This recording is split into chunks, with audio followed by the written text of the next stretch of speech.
Hey there, Edit Geo here. Today I'd like to give you a quick tutorial on a product that Adobe has called Dynamic Link. This is an absolutely wonderful product. It saves me tons of time. It thinks like I do. It's great. I want to show you how to use it. Let's jump right in. All right, here we are in Premiere Pro. I downloaded a few stock clips and threw them into a timeline. Nothing fancy. I didn't work hard on it at all.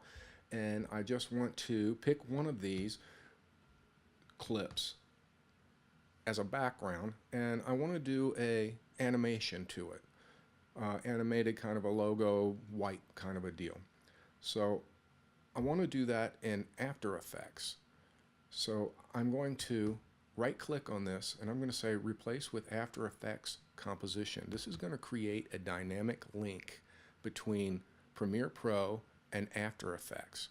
So now it's launched After Effects and it has created a composition over here, and it has inserted that scene into the composition. So if I double click this, I can see that I am inside the composition and I have my background of a record going here. That's what I want to put my logo over. Now I can create a logo or import a logo into After Effects, but I prefer to work in vector art, so I'm going to create the logo in in Illustrator. So let's go over to Illustrator, and this is kind of what I created. It kind of looks like a record label, and I type some text on a curve that I intend to have it kind of turn around, spin around that like a record would look. So I created that in layers. First I had the, let's turn all the layers off.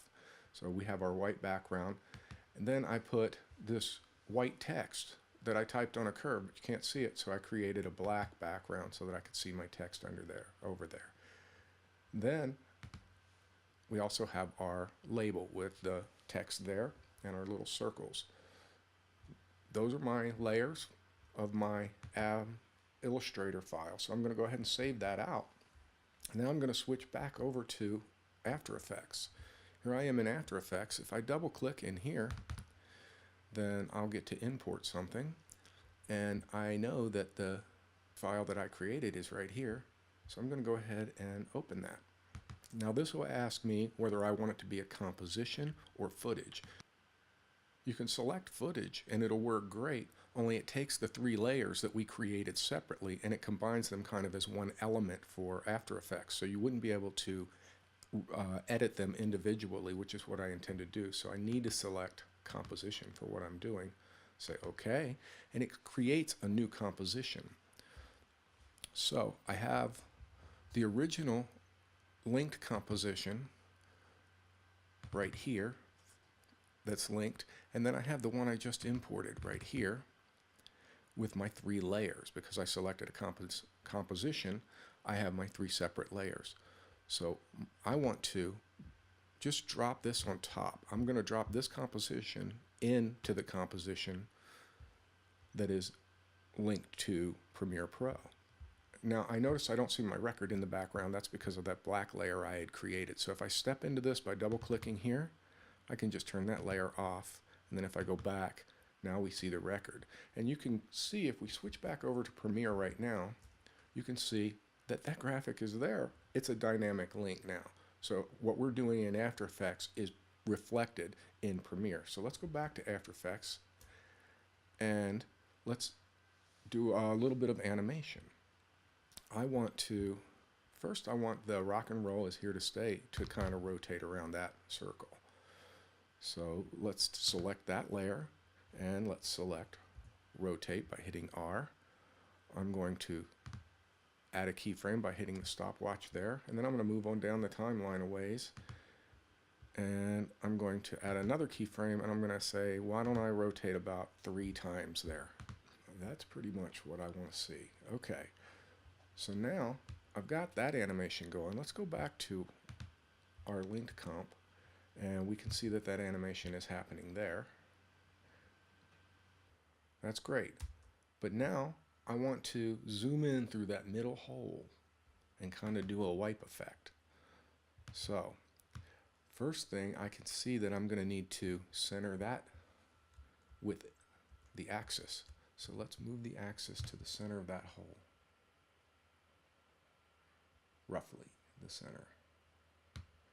Okay, so now that's where we're going to be zooming into. All right, so let's make a keyframe. I'll select this and I'll hit scale, or S for scale. We'll make a keyframe by hitting the stopwatch. And I actually don't want it to start right away. I'm going to drag this keyframe down a second or so, second and a half, so that we can see some of our text rotating before we start our zoom. All right, and then we'll do, I don't know, a few seconds zoom. I'm going to start zooming in now. I'm going to crank up the scale here. Look at that. Oh wow, it's zooming right into the center there like we wanted, but it's getting really chunky around the edges here.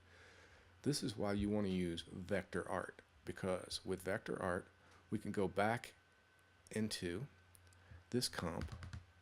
We can turn on this little star here is continuously rasterized. This is going to utilize the vector art edges. Now when we go back into our other comp and we turn on continuously rasterize on this layer, now look how clean that is. That's no longer blowing up the pixels that we had.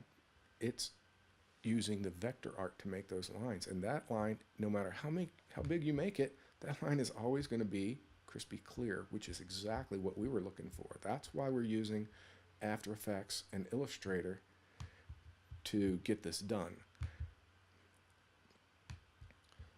So now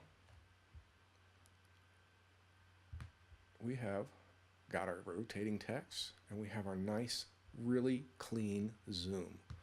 So I'm going to go ahead and save this. And let's go back over to Premiere and see what's going on here.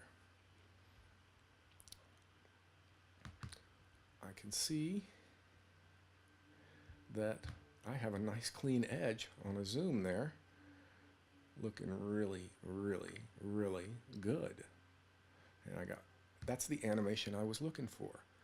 So I've worked on this a while. I'm going to go ahead and save my Premiere project. So now I can show it to my client, but my client says, whoa, whoa, whoa, what are you thinking? What is that yellow text doing there? That looks horrible. Oh, okay. Well, we would have to reinvent the wheel if we didn't have dynamic link. But since we do, we can jump right over to Illustrator and they say, what color would you like it? Well, let's select that text. It's just the yellow text. Here's one, and here's another.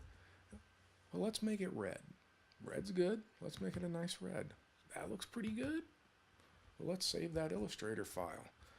Let's go back in and see if we have to re-import or something into After Effects in order to get this to work for us. Whoa, wait. Dynamic link did the work for us. Well, let's step all the way back to Premiere. There's our pretty red text, and we still have all of our animation. Everything is completely linked. So every time I go back to After Effects, I can change the rotation or the speed of the zoom. I can change all of that in After Effects and it immediately updates in Premiere. Or I can go back in Illustrator and I can completely change the text, change the color, change the position, and it always immediately updates all the way into Premiere for us. So that's why you would want to use dynamic link and how helpful it can be. Well, now that wasn't so tough, was it?